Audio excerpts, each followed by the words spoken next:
My name is Chris Fortin, and this is my Development Environment Research Project, or DERP. Why are we here? What's in this presentation? Well, let me tell you. In this presentation, I will explain the deployment processes used for 3 different companies, what technologies and tools they use, and their process of how they deploy web applications and code snippets out onto the web in a effective manner.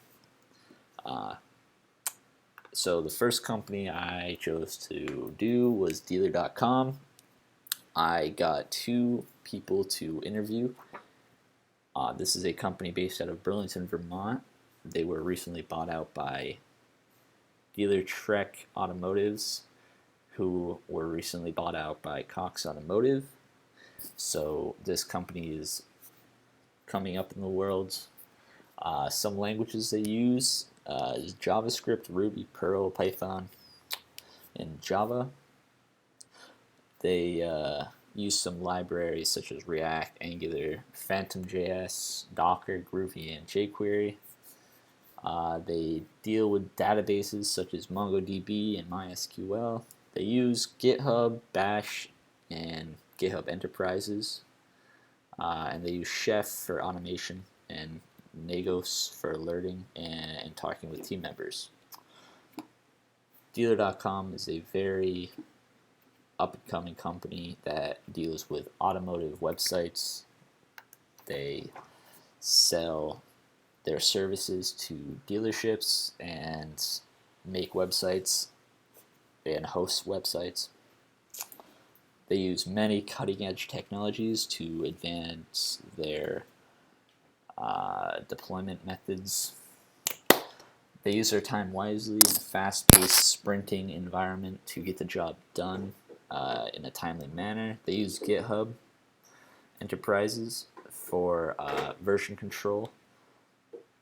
It's a very effective way of using version control to manage your code and update old code. They use automation with Chef and Puppet to run tests to check for validation for newly produced code. They also deal with a lot of JSON and AJAX data with their databases and user feedback. They use templates and technologies they build in-house, like Jenkins, a project turned into an open source project, or an in-house project that they turned into an open source project for everyone. Dealer.com has groups of developers and teams who all have projects and modules to code. They have teams of 5 that they all get a project or module to code in the beginning of the week, and then they have a 2-week stretch or sprint to get that done. And if they can't get it done in that time, they get more help, more team members to come over and help. They like to code locally on their machines before anything to get it working. Then they commit to a quality assurance or development branch where they test and run automation tests and make sure everything's up to standard and there's no bugs that are major. And before they commit to the production branch, they get the code scanned. They get the code pushed to the quality assurance branch, which is then scanned by the lead developers, who make sure everything in the CRUD is owned by the developers and the company, and the public don't have access to it. And then they push that QA branch, or they push into the production branch from the QA branch. Dealer.com is a very good company, and their deployment process is very efficient and well thought out. My next company I researched was Google.com. Before I go into that, the 2 people that I interviewed from Dealer.com were Kara McKee, who was a front-end developer, and then Stan Binkerhaus, who was a senior systems engineer. these two people took my phone call and allowed me to interview them for the information I gathered. The second company I researched was Google.com. Some languages they use are Java, C++ is a big one, Python, JavaScript, Soy, Perl, PHP, and Ruby. Some libraries they use is Guava, Guide. Some databases. Bigtable is the main database they use. They also use the SQL stack and MySQL. Other tools they use are Borg and Go and Swazzle. These are all they're all in-house tools created by Google to help their own needs.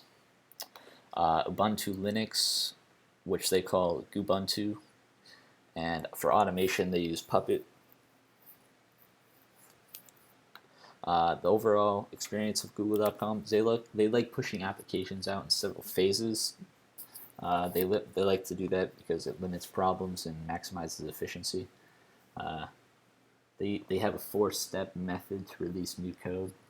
Each step designed to check for bugs and problems in the code. I found this cool quote from a source online.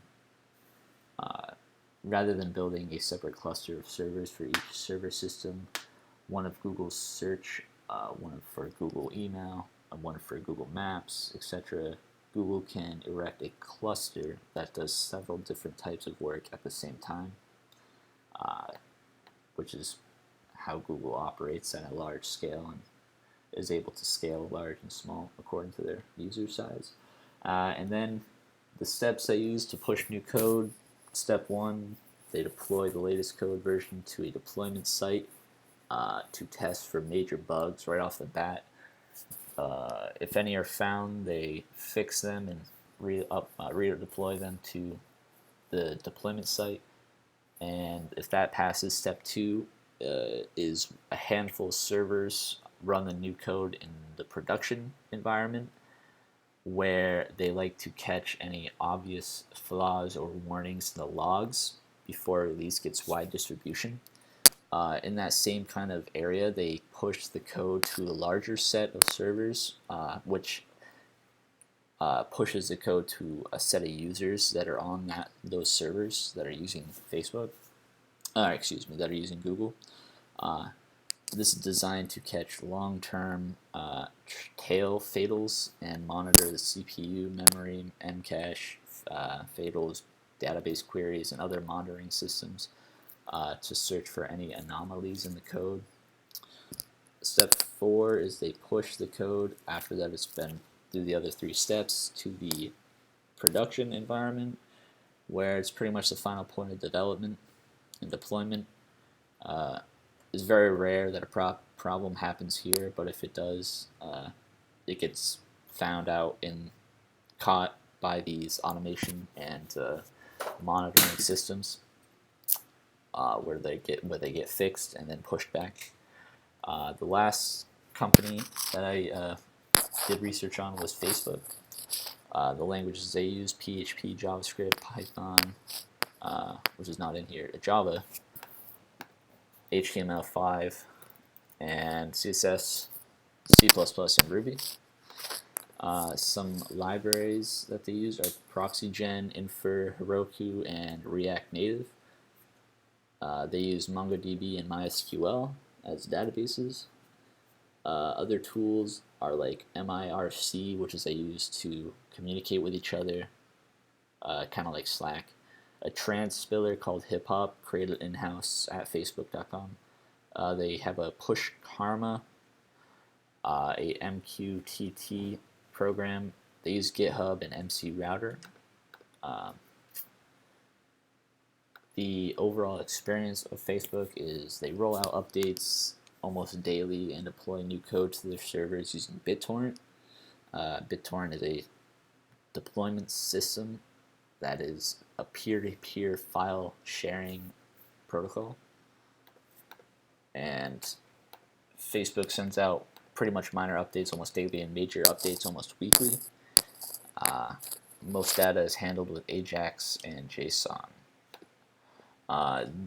Facebook also follows a tier system or a stepping stone system where they like to ensure clean, effective code.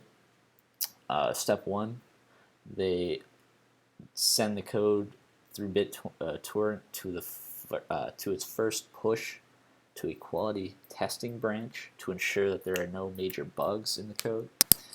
The second step, there is an experimental build of the Facebook site that they upload code to the developers to test their tools that they built and identify bugs that are popping up, and to make sure that the user interface behaves properly with the new code. Step 3, prior to rolling out the full update or the brand new code, the new code gets pushed to the A2 tier, a small number of public Facebook servers. This stage is the process to update. The update gets exposed to many random Facebook users where they can be tested. The code can be tested on live users on the live site and see if there's any major problems going on there. And if there's not, then it gets pushed to the production environment where the test users pretty much ensure that there's no problems. So it gets pushed to the other servers, and all the new code gets pushed to the live site. And it's from there that the new code is fully done its cycle process and has been fully deployed. And that was my project, development environment research project. These are my sources that I used. I was only able to get in contact with Dealer.com employees. Facebook and Google and some other companies I reached out to did not take my call. So that's it. Dealer.com, Google, and Facebook. Thank you very much. Have a good day.